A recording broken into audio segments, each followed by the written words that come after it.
guys, it's Coach Ro from RocioFlores.com, and today's health topic is, should I go dairy-free? Now, I want to do this video because I think a lot of people ask themselves this question, and there's tons of reasons why you may ask yourself this question, and so I just want to give you some of the reasons why people do go dairy-free, and whether or not that affects you or not. Before I get started, I do want to ask you guys to subscribe to my monthly newsletter. I share it once a month, and basically I just go over the posts that I've done throughout the month, but I also share a little bit about what's going on in my own life, and how what I'm learning can relate back to your life.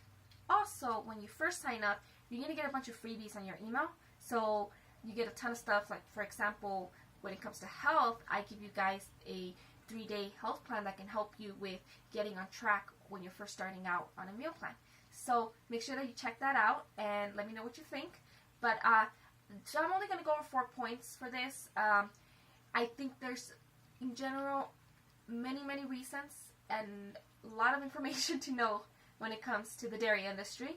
I'm not going to give you a bunch of conspiracy stuff. I think that there's valid information out there and there's a lot of invalid information out there. At the end of the day, it comes down to what you want to do and what you will and won't do, right? So the first reason that you should go dairy-free, or that people might be telling you that you've got to go dairy-free, is that you either have an allergy or an intolerance. And there's a really big difference. If you have an allergy, please don't have milk. If you have a milk allergy, do not have milk. Why? Because you're allergic to it, you actually have a physical reaction that can affect you negatively.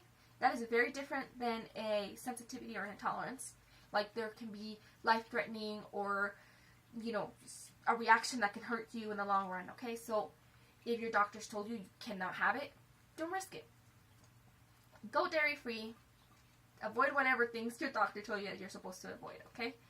Now, if you have an intolerance, it gets a little bit muddy, you know, because, for example, I'm not diagnosed with having a lactose intolerance.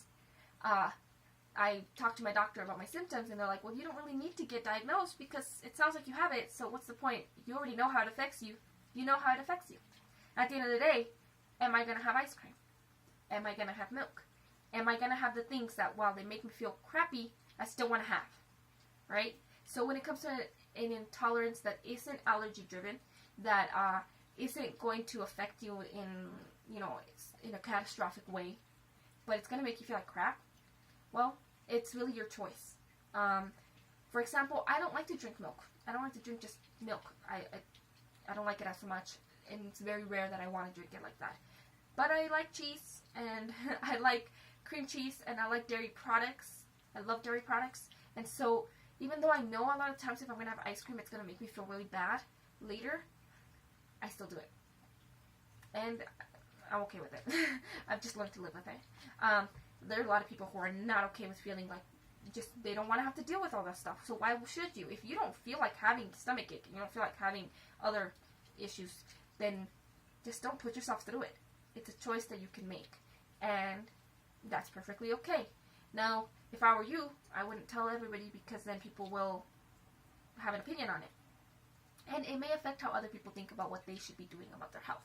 So if I were you, what do you like and what do you not like? And if you don't like feeling bad, don't do the thing that makes you feel bad. But if you like the food and you don't mind feeling bad, go for it.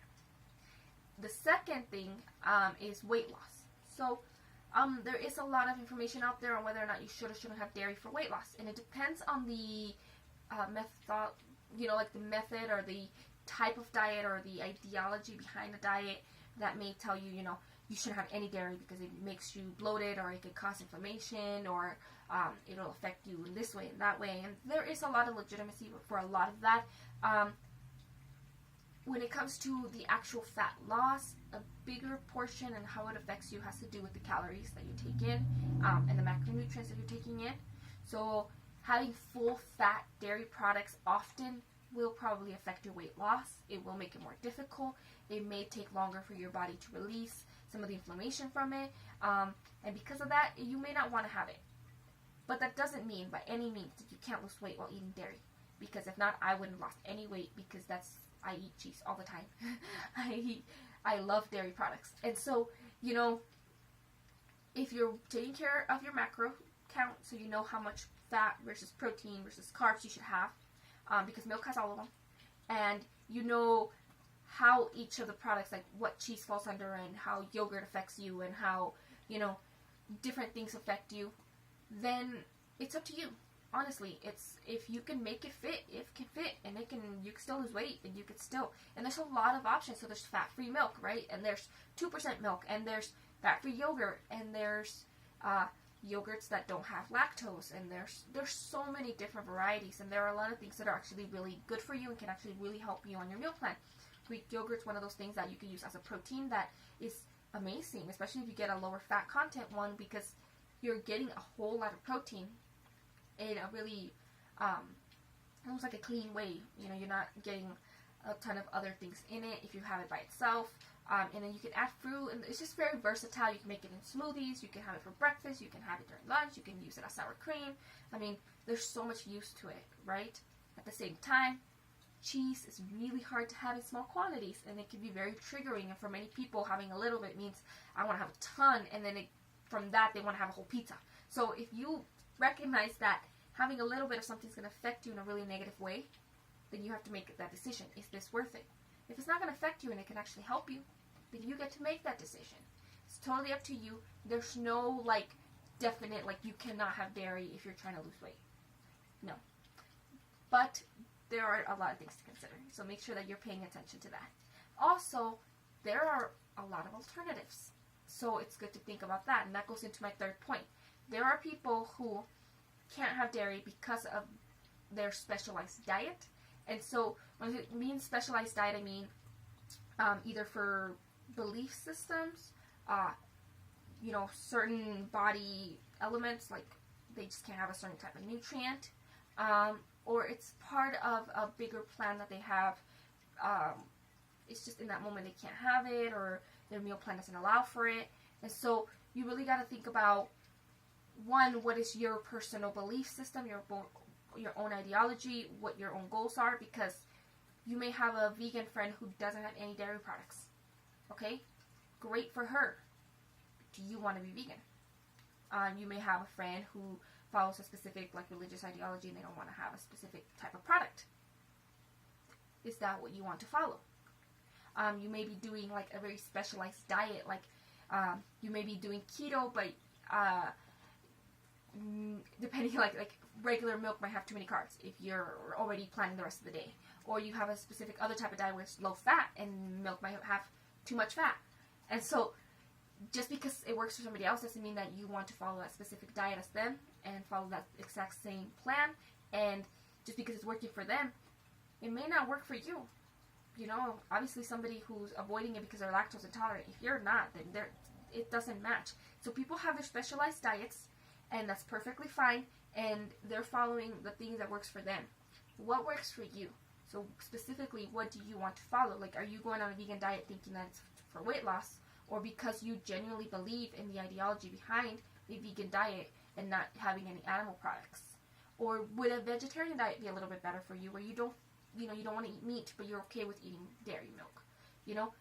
On the other hand, if you have a specific health issue, you don't have much of a choice as to whether or not you should or shouldn't have that product, then you have to look at the alternatives. If you are following a specific diet and maybe the alternatives don't work, so you have to have milk in order for it to work, then maybe that's what you need to do. So you really need to think about whether or not that's what you want to do and what the actual ideology behind that diet is. Because some of them are for specific health reasons, some of them are for specific ideologies, and then some of them are specific just that person, which goes on to my fourth point. Do you like milk? Do you like cheese? Do you like other dairy products like yogurt? Do you like those products?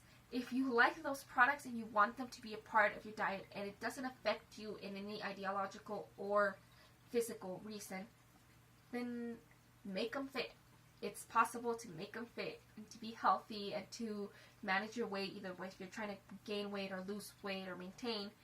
It is perfectly possible. It's a food product. It has a lot of nutrients. It's perfectly possible for you to have it in both a healthy and an unhealthy way, and it's your choice. On the other hand, if you hate it, you don't have to have it. I have seen diet plans where you have to have cheese, or a large part of the plan, especially popular plans today, a big part is cheese and milk and yogurt, and that's, it's part of your diet. You have to have that. You don't have to. There's tons of alternatives out there. On my Know It All Nutrition program, I have a whole page dedicated to, you know, dairy alternatives, because I think a lot of times people don't know what they are or that they exist, and it is also important to understand that how it'll affect you, right? So yes, almond milk is called almond milk, but it doesn't taste like milk. It also has a very different composition, and it has a very different composition than coconut milk. Very different flavor, very different texture, and very different macronutrients, and very different calorie intake than rice milk or soy milk. And so there's a lot of things to think about. But at the end of the day, what do you want? You know, what do you want to be having on a daily basis? Personally, I don't like almond milk. I just, you know, if I have to have a product with milk, I'd rather use real milk. Because I have such a low calorie, you know, level for me to lose weight, I tend to buy like the lower fat milks. I know there's not as much nutrients in that, but I don't drink that much milk, so I don't see that big of an issue, especially because I want to have cheese, I want to have yogurt, I want to have ice cream. But I buy the sugar-free ice cream because I don't want to have ice cream that has a ton of sugar in it, because that's another thing to think about. A lot of products, when we think of dairy, we're thinking of milk, when in reality, ice cream is not just milk. Ice cream has sugar and a bunch of other stuff in it. So that will affect you in a different way. You might be thinking, you know, I can have all I want, I have no problem with dairy, and dairy product, that one product maybe would be what's affecting your, you know, weight management. So it's definitely something to think about. I know that there are a lot of people out there saying that you should go dairy free. At the end of the day, it's your choice. Again, ideologically, that's one of those where a specialized diet category might fall into, where there are a lot of people who have a lot of negative feelings and negative thoughts towards the agricultural and dairy industries, and so it might be worth looking into. You may be having people telling you that you shouldn't have milk because of those reasons. You really have to do your own research. You really have to understand, you know, exactly what they're saying, what they're not saying, how much of it is hype and how much of it is legitimate, and then you can make your own decision. But at the end of the day, it has to do with you. What do you need? What's going to fit your health goals? What's going to be most helpful to maintain your health goals and for you to stay consistent with them? So I really hope that these points give you something to think about, that they kind of help you make that decision. And maybe you can let me know in the comments, do you use dairy products? Do you not use dairy products? What are your reasons for it? And if you have any resources that you think may help other people, I'd be perfectly okay with you leaving them in the comments, as long as they're legitimate. But thank you so much for watching.